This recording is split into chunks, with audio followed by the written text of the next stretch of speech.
네, 여러분 안녕하십니까. 영화평론가 최강입니다. 올봄 극장가에서 흥행 선전을 하고 있는 영화 미나리죠. 그런데 미나리는 엄밀히 말하면 미국 영화입니다. 한국 영화의 지형도만 따져봤을 때 올봄 극장가의 가장 큰 기대작은 뭐니뭐니 해도 자산어보라는 작품이 아닐까 싶습니다.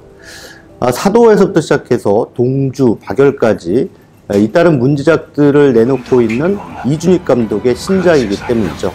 코로나 국면 때문에 관객 동원이 결코 쉽지 않을 극장가에 나타나준 것만으로도 아주 반가운 작품인데요. 영화 자산어보를 계기로 이준익 감독의 시대작에 대해서 논해보도록 하겠습니다. 사실 이준익의 시대극은 약간의 부침이 있었습니다.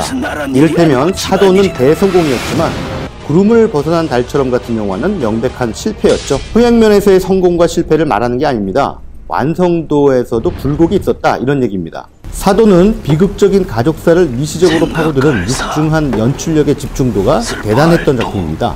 반면에 앞서 나왔던 구름을 벗어난 달처럼은 산만했습니다.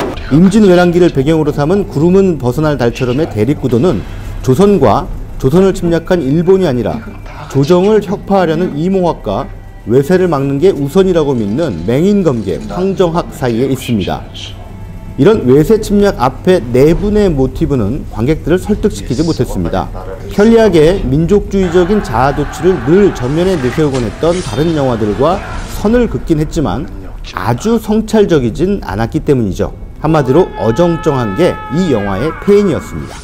이준익의 시대극은 시대의 무게에 짓눌린 비극적인 영웅의 고난을 끝까지 밀어붙였을 때 빛이 납니다. 사도의 세작, 동주의 윤동주와 송몽규, 박열의 가네코 후미코 같은 인물이 그렇습니다.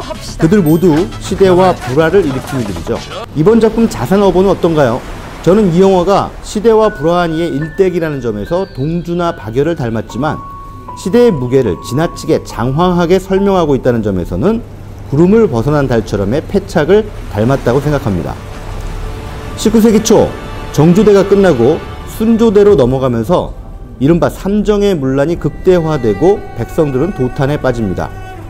이런 와중에 서하, 즉 천주교를 신봉했다는 이유로 흑산도로 귀양간 실학자 정약전이 현지의 젊은 어부 창대를 만납니다.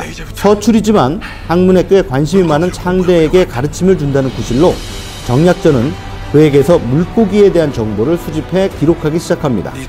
자, 이 구도만으로도 영화는 충분히 흥미롭습니다. 신분이 다른 두 남자가 자연과학적인 호기심과 인문학적인 학구욕을 맞바꾸면서 평등하게 소통하니 왜 흥미롭지 않겠습니까? 문제는 어디에서 영화의 필수 과정인 갈등을 뽑아낼 것인가입니다. 여기서 영화는 시대와의 접선을 시도하는데요. 결정적으로 이 대목이 정교하지도 않고 치밀하지도 않습니다. 이미 도입부에서 시대적 배경에 대한 장황한 설명을 늘어놓은 영화는 영화의 갈등이 최고조에 달하는 산막으로 넘어가면서 다시 시대성을 위해 많은 인물과 에피소드를 일회적으로 또한 나열적으로 소비하기 시작합니다. 그러는 사이 정약전과 창대 사이의 드라마는 잠시, 아니 꽤 한참 동안을 붕 떠서 어디론가 사라집니다. 왜소일까요? 저는 이 영화를 보다가 가슴 한켠에 훅 하고 터져나오는 감정이입의 순간, 자신의 신념을 위해 목숨까지 불사르지 않으면 시대의 모순을 증명할 수 없는 삶에게서 느껴지는 비극적인 승고미를 발견할 수 없었습니다.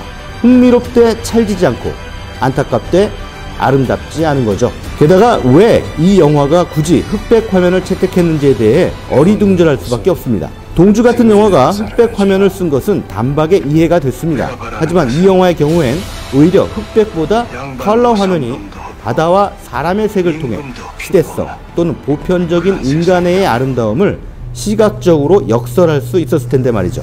자산어보는 코로나 시대를 뚫고 극장을 찾아온 반가운 한국 영화입니다.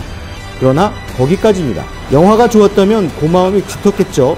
하지만 반가움 정도에 머물렀습니다.